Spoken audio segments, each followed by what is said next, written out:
சட்டப்பூர்வமாக அதை உடைத்துவிட்டு ஒட்டுமொத்த 100% இடஒதுக்கீட்டில் 10% முஸ்லிம்களுக்கும் 5% மற்ற மத சிறுபான்மையினருக்கும் வழங்க வேண்டும். இது நம்முடைய கோரிக்கை. இந்த கோரிக்கை நிறைவேற வேண்டுமானால் நாம் என்ன செய்ய வேண்டும்?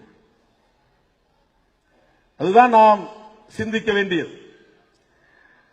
சிறுபான்மையினர் எந்த காலத்திலும் ஆட்சி அதிகாரத்திற்கு தனித்து அமைப்பாக திரண்டு அரசியல் சக்தியாக எழுந்து பிரதமராக முடியாது. எந்த காலத்திலும் முடியாது. நம்முடைய அரசியலமைப்பு அப்படித்தான் இருக்கிறது. முஸ்லிம்கள் தனியே ஒரு கட்சி தொடங்கி காங்கிரஸை போல பிஜேபியை போல வெகு மக்களின் பேராதரவை பெற்று பிரதமராக வர முடியுமா? முடியாது. குடியரசுத் தலைவராக வேண்டுமானால் வர முடியும். அது நாமினேஷன், நியமிக்கக்கூடிய பொறுப்பு. ஆக எந்த காலத்திலுமே சிறுபான்மையினரால் ஆட்சி அதிகார தலைமையை பெற முடியாது. அது சாதி சிறுபான்மையினராலும் முடியாது, மொழி சிறுபான்மையினராலும் முடியாது, மத சிறுபான்மையினராலும் முடியாது. அப்படிப்பட்ட நிலையில் அவர்களின் வாழ்க்கை, அவர்களின் பொருளாதாரம், அவர்களின் கல்வி, அவர்களின் சமூக அந்தஸ்து கேள்விக்குறியாகும். ஆகவேதான் அந்த சிறுபான்மையினரின் பாதுகாப்பை உறுதிப்படுத்துவதுதான் உண்மையான ஜனநாயகம் என்று புரட்சியாளர் அம்பேத்கர் அவர்கள் வலியுறுத்துகிறார். அதுதான் உண்மையான ஜனநாயகம். அதுதான் உண்மையான ஜனநாயகம். உலகத்தில் எல்லா நாடுகளிலும் சிறுபான்மையினர் உண்டு, ஏதாவது ஒரு பெயரில். இன சிறுபான்மை, மொழி சிறுபான்மை, அதாவது தேசிய இன சிறுபான்மை அல்லது மொழி சிறுபான்மை, மத சிறுபான்மை, மைக்ரேஷன் ஆவதன் மூலம் நாட்டின சிறுபான்மை, இப்படி பல்வேறு வகையில் சிறுபான்மையினர் இருப்பார்கள். இவர்கள் அரசியல் ரீதியாக அதிகாரத்தை கைப்பற்ற முடியாது. அப்படி என்றால் அவர்களுக்கான உரிமை என்ன? அவர்களுடைய வாழ்வுரிமை என்ன? இந்த கேள்விக்கு விடையளிப்பதுதான் ஜனநாயகத்தின் பொறுப்பு. இதை எப்படி நாம் நிறைவேற்ற முடியும் என்பதுதான் கேள்வி. நாம் அமைப்பாக திரள வேண்டும், அது மிக முக்கியமானது. அதற்கு நாம் ஒரு கொள்கை கோட்பாட்டை வரையறுத்து அதை முன்னெடுத்துச் செல்ல வேண்டும், அது மிக மிக முக்கியமானது. அதைவிட அமைப்பாய் திரளுவதை விட, கொள்கை கோட்பாட்டை உயர்த்தி பிடிப்பதை விட, ஒவ்வொரு களத்திலும் நாம் கையாளுகிற உத்தி முதன்மையானது. ஸ்ட்ராட்டஜி. அமைப்பு வலுவாக இருக்கலாம், பேசுகிற கொள்கை சிறப்பாக இருக்கலாம், ஆனால் சரியான உத்தி இல்லை என்றால் தோற்று போவோம். The strategy is very important than policy.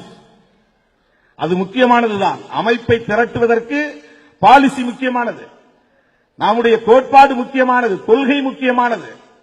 கொள்கையையும் கோட்பாட்டையும் காப்பாற்றுவதும் அமைப்பை காப்பாற்றுவதும் எவ்வளவு முக்கியமோ அதைவிட அந்த கொள்கையை வென்றெடுப்பதற்கு கையாளுகிற உத்தி முக்கியமானது. பெரும்பாலும் தோற்கிறவர்கள் உத்தியை சரியாக கையாளதால்தான் தோற்கிறார்கள். மிகச்சிறந்த அமைப்பால் வெற்றி பெற்றுவிட முடியாது, மிகச்சிறந்த கொள்கை கோட்பாட்டால் வெற்றி பெற்றுவிட முடியாது, மிகச்சிறந்த உத்தியால் தான் வெற்றி பெற முடியும். மிகச்சிறந்த உத்தியால் தான் வெற்றி பெற முடியும். ஒரே ஒரு ஆள் சுப்பிரமணிய சுவாமி எல்லா பிரச்சனைகளிலும் வெற்றி பெறுகிறார். ஒரே ஒரு ஆள், அவருக்கு பெரிய அமைப்பு இல்லை, பெரிய கோட்பாடு இல்லை, அவர் தொடுகிற பிரச்சனைகளில் அவர் பிரபலமாகிறார் அல்லது வெற்றி பெறுகிறார். காரணம் கையாளுகிற உத்தி. 3% பிராமணர்கள் என்று நாம் சொல்லுகிறோம்.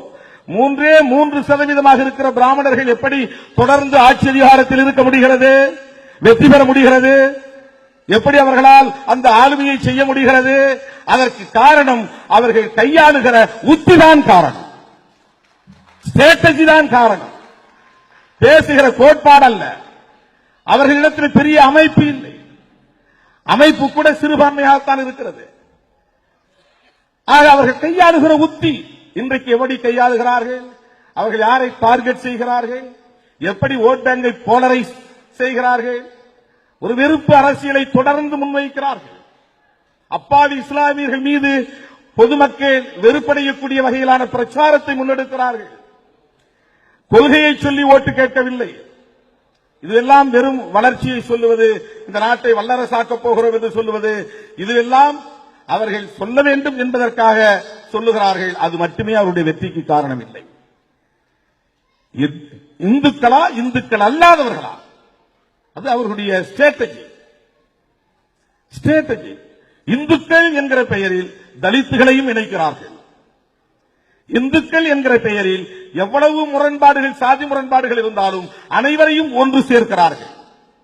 403 சட்டமன்ற தொகுதிகளில் ஒரே ஒரு தொகுதியில் கூட ஒரு முஸ்லீமை நிறுத்த முடியாது என்று கொள்கை முடிவெடுத்து முஸ்லீம்கள் 70% இருக்கிற தொகுதியில் பிஜேபி வெற்றி பெறுகிறது.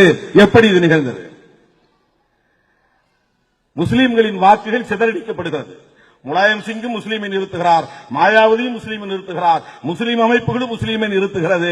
முஸ்லீம் வாக்கு வங்கி சிதறடிக்கப்படுகிறது. மிச்சம் இருக்கிற இந்துக்களின் வாக்குகள் வெற்றி பெறுவதற்கு பயன்படுகிறது. ஆக நம்முடைய வாக்குகளை சிதறடிக்கிற உத்தி தான் அவர்கள் கையாளுகிற உத்தி. That is strategy.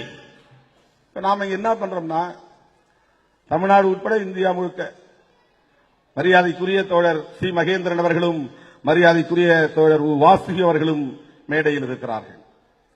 அவர்கள் தேசிய அளவிலான கட்சிகள். நாம் மதவெறி சக்திகளை தோற்கடிக்க வேண்டுமானால் போராட்ட களத்தில் மட்டுமல்ல, தேர்தல் களத்திலும் அந்த மதவெறி சக்திகளுக்கு எதிரானவர்களோடு கைகோர்க்க வேண்டியது தேவையாக இருக்கிறது. அதுதான் உத்தி. நான் வேறு எந்த உள்நோக்கத்தோடு பேசவில்லை. ஸ்ட்ராட்டஜி தான் நான் பேசுகிறேன், உத்தியைத்தான் நான் பேசுகிறேன். என்றைக்கு நரேந்திர மோடியை இந்தியாவின் பிரதமர் வேட்பாளர் என்று அவர்கள் உயர்த்தி பிடித்தார்களோ, பாரதிய ஜனதா கட்சி மோடியை வேட்பாளராக்கவில்லை, RSS வேட்பாளராக்கியது. அங்கே யோகி ஆதித்யநாத் அவர்களை பாரதிய ஜனதா கட்சி முதல்வராக்கவில்லை, RSS முடிவு செய்கிறது. யோகி ஆதித்யநாத் எம்எல்ஏ அல்ல, எம்பி. 2 துணை முதல்வர்களை நியமிக்கிறார்கள். 2 பேருமே எம்எல்ஏக்கள் அல்ல, RSS இயக்கத்தை சார்ந்தவர்கள்.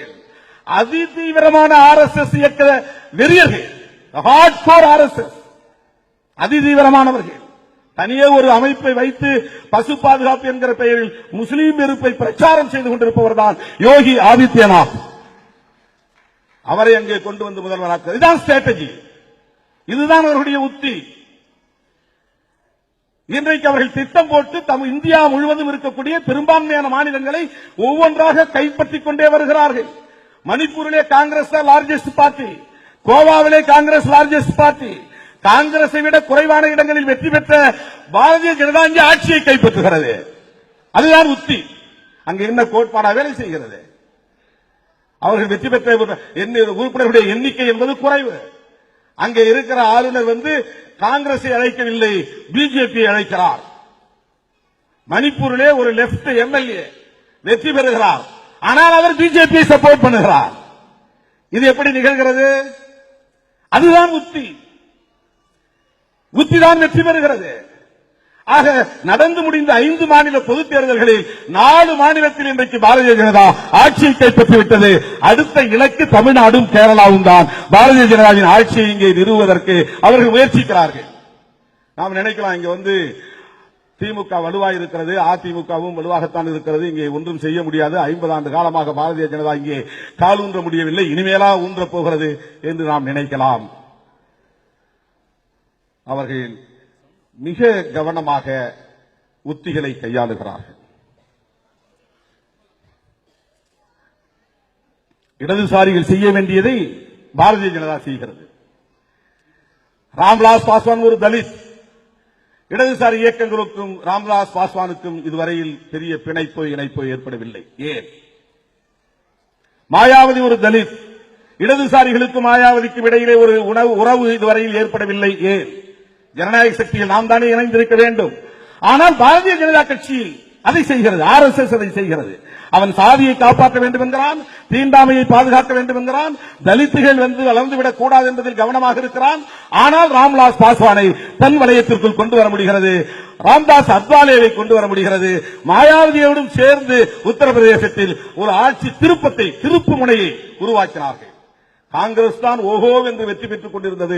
உத்தரப்பிரதேசத்தில் முதலாக அங்கே ஒரு திருப்பு முனையை உருவாக்கியது பாரதிய ஜனதா கட்சியுடைய ஸ்ட்ராட்டஜி. இல்லைனா எந்த காலத்திலும் மாயாவதி உத்தரப்பிரதேசத்தில் முதல்வராக இருக்க முடியாது.